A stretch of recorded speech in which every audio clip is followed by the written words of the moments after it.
వచ్చే ఏడాదిలోపు నెల్లూరు నగరంలో బీసీ భవన్ నిర్మాణాన్ని పూర్తి చేసి ఆ భవనంలో మహాత్మా జ్యోతిరావు పూలే జయంతి వేడుకలను ఘనంగా నిర్వహిస్తామని రాజ్యసభ సభ్యులు బీదా మస్తాన్రావు స్పష్టం చేశారు. నెల్లూరు కలెక్టరేట్లోని తిక్కన భవనంలో భారత సామాజిక విప్లవానికి పునాది వేసిన మహానుభావుడు మహాత్మా జ్యోతిరావు పూలే 200వ జయంతి వేడుకలను బీసీ సంక్షేమ శాఖ ఆధ్వర్యంలో ఘనంగా నిర్వహించారు. ఈ కార్యక్రమానికి ముఖ్య అతిథిగా రాజ్యసభ సభ్యులు బీదా మస్తాన్రావు విచ్చేశారు. ఈ సందర్భంగా ఆయన జేసీ వెంకటేశ్వర్లు జిల్లా అధికారులతో కలిసి పూలే చిత్రపటానికి పూలమాలలు వేసి నివాళులర్పించారు. బీదా మాట్లాడుతూ సమాజంలో ఉన్న కుల వివక్ష, అసమానతలను నిర్మూలించేందుకు పూలే చేసిన పోరాటం చరిత్రలో చిరస్మరణీయమని పేర్కొన్నారు. మహిళా విద్యకు పునాది వేసి అణగారిన వర్గాలకు విద్యా అవకాశాలు కల్పించిన మహోన్నత వ్యక్తి అని అన్నారు. జాయింట్ కలెక్టర్ మొగిలి వెంకటేశ్వర్లు మాట్లాడుతూ విద్య ద్వారానే సమాజంలో మార్పు సాధ్యమని విశ్వసించిన పూలే ఆలోచనలు సమాజాన్ని ఎంతో ప్రభావితం చేశాయన్నారు. ప్రతి ఒక్కరూ ఆయన ఆదర్శాలను అనుసరించి సమానత్వ సమాజ నిర్మాణానికి కృషి చేయాలని పిలుపునిచ్చారు. పలువురు బీసీ సంఘ నాయకులు పూలే జీవిత చరిత్ర విశేషాలను, సామాజిక అసమానతలు నిర్మూలన, స్త్రీ విద్య, సమాన అవకాశాల కోసం ఆయన చేసిన కృషిని వివరించారు. నెల్లూరు నగరంలో పెండింగ్లో ఉన్న బీసీ భవన్ నిర్మాణాన్ని పూర్తి చేయాలని, బీసీ కార్పొరేషన్లకు నిధులు మంజూరు చేయాలని అధికారులను కోరారు. బీసీ భవన్ నిర్మాణానికి 1.25 కోట్లు నిధులు మంజూరు చేస్తూ లేఖను ఎంపీ బీదా మస్తాన్రావు జాయింట్ కలెక్టర్కు అందజేశారు. మహాత్మా జ్యోతిరావు పూలే జయంతి సందర్భంగా బాలాజీనగర్ పూలే బొమ్మ కూడలి వద్ద పూలే దంపతుల విగ్రహాలకు రాజ్యసభ సభ్యులు Beeda Mastanrao, ZP chairman Anamarunamma, joint collector Mogili Venkateswarlu, BC సంఘ నాయకులు పూలమాలలు వేసి ఘన నివాళులర్పించారు. బీసీల కోసం, ముఖ్యంగా బీసీ సోదరుల కోసం ఒక 4-3 సంవత్సరాలు పెట్టారు కోవిడ్ తర్వాత. కానీ కొన్ని బ్యాంకులు వాళ్ళు సరైనటువంటి సహకారం లేక ఆ స్కీములు అమలు కానటువంటి పరిస్థితులు ఉన్నాయి. కానీ ఈసారి ఒక పకడ్బందీగా, అప్పుడు ఢిల్లీలో నేను లేను, ఇప్పుడు ఢిల్లీలో నేను దాంట్లో ఎంఎస్ఎంఈ పార్లమెంట్ కమిటీ మెంబర్ను కూడా, ఓబీసీ కూడా, అదర్ బ్యాక్వర్డ్ కమ్యూనిటీస్ యొక్క పార్లమెంట్ ఎలక్టెడ్ కమిటీలో కూడా నేను సభ్యుడిగా ఉన్నాను. దాని ద్వారా ఏమిటంటే సరే చాలా విషయాలు అవగాహన వచ్చినాయి.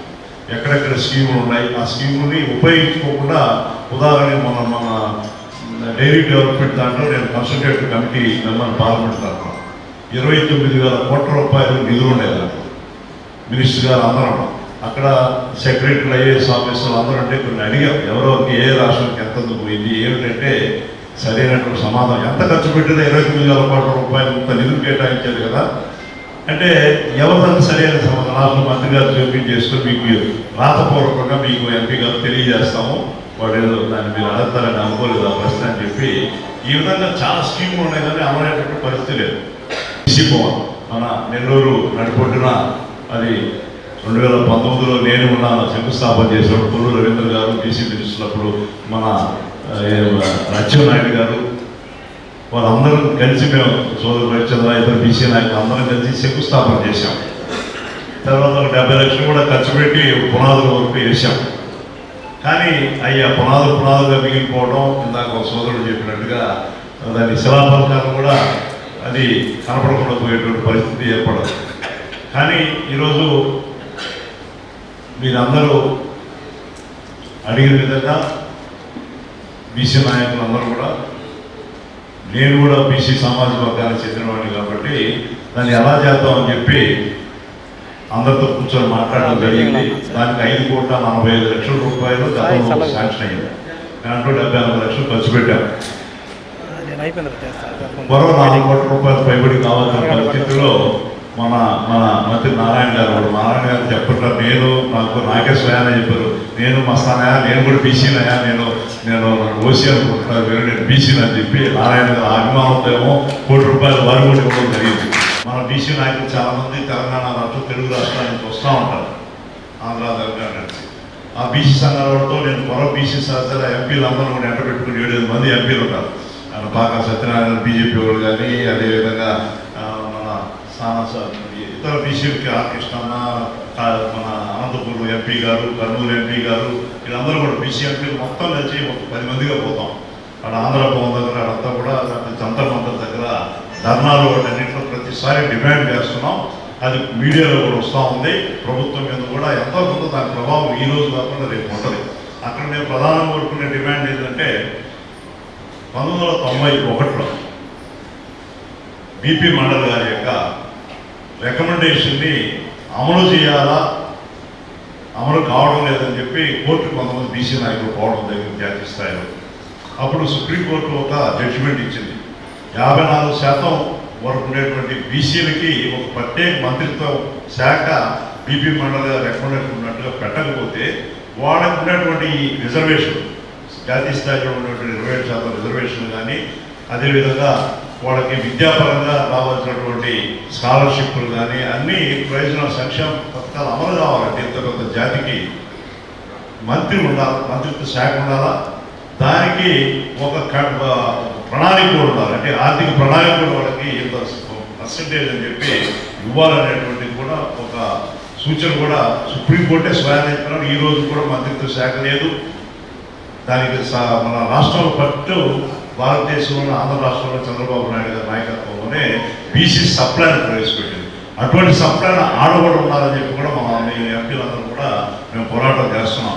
ముఖ్యంగా ఆనాటినటువంటి కౌలులు ఏదైతే ఇబ్బంది పడుతున్నారో వడ్డీ వ్యాపారస్తుల ద్వారా వారి ఉద్యమాల్లో పార్టిసిపేట్ చేయడం, అదేవిధంగా దేవదాసి వివాహాలను అరికట్టడం, వితంతువులు కూడా పునర్వివాహాలు జరిపించడానికి ఆయన పనిచేయడం, అదేవిధంగా స్త్రీలకు కూడా విద్య చాలా ముఖ్యమని చెప్పేసి భావించి వారి సత్యమైనటువంటి సావిత్రిబాయి పూలతోటి వారికి విద్య నేర్పించేసి వారి ద్వారా అనేక పాఠశాలలు కానీ కళాశాలలు కానీ విద్యని ఆరంభించడానికి ఆలోచనతో ఆయన శ్రమించడం జరిగింది.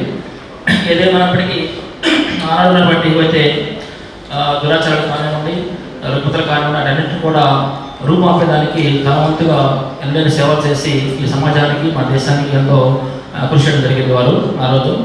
అలాగే ప్రస్తుతం వారిని ఆశీర్గా తీసుకొని వారు ఏ విధంగా అయితే ఆ రోజు మన సొసైటీకి సర్వీస్ చేశారో అదేవిధంగా ఈనాటి సమస్యలు మనకి ఎన్నో ఉన్నాయి. పెద్దలు చెప్పినట్టుగా నిరుద్యోగ సమస్య కానివ్వండి, అదేవిధంగా పేదరికం కానివ్వండి, ఇంకా మనకి అది నిరుద్యోగంతో పాటుగా కొంతమంది డ్రగ్స్ కూడా మనకి ఇలా సరఫరా చేయడం కానీ, అలవాటు పడడం కానీ ఇలాంటి సమస్యలు మనకి సొసైటీలో ఉన్నాయి. ఇప్పుడు కూడా వారిని దృష్టిలో పెట్టుకొని ఆనాడు చేసినటువంటి మన పెద్దలు ఏవైతే మనం ఇప్పుడు ఇతర చెప్పుకున్నామో అదేవిధంగా వారి సహచరులు కానివ్వండి, ఆనాడు ఉద్యోగం చేసినటువంటి పెద్దలు ఎంతోమంది మనకు తెలిసినటువంటి మహానుభావులు ఉన్నారు.